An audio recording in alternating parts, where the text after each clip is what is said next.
रघु नंदन हरि।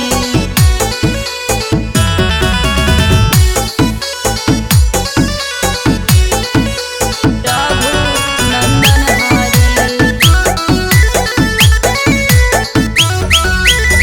गाय के गोबर से अंगना लिपायो रघु नंदन हरि। गाय के गोबर से अंगना लिपायो रघु नंदन हरि। गजमोती चौका पुरायो सुनो हो रघु नंदन हरि। गजमोती चौका पुरायो सुनो जी रघु नंदन हरि। जाहि चौका बैठस राजा दशरथ के बेटा रघु नंदन हरि। जाहि चौका बैठस राजा दशरथ के बेटा रघु नंदन हरि। गजमोती चौका पुरायो सुनो हो रघु नंदन हरि। गजमोती चौका पुरायो सुनो रघु नंदन हरि।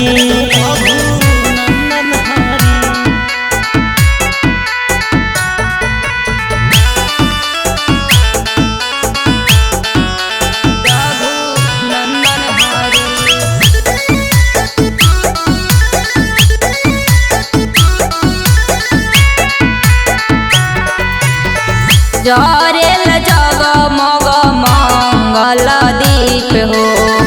देखी के सब बड़ा लागेला नीक हो।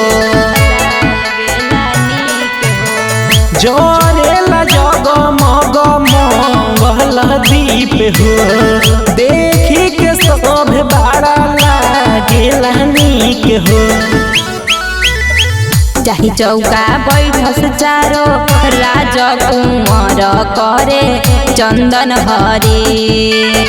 जाहि चौका बैठे चारो राजकुंवर करे चंदन हरि।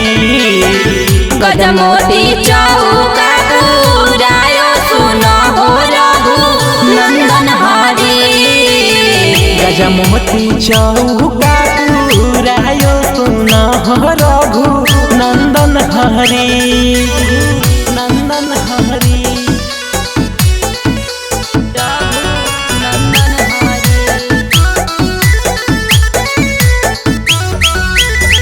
एके ओरे बैठेले अवध नरेश हो।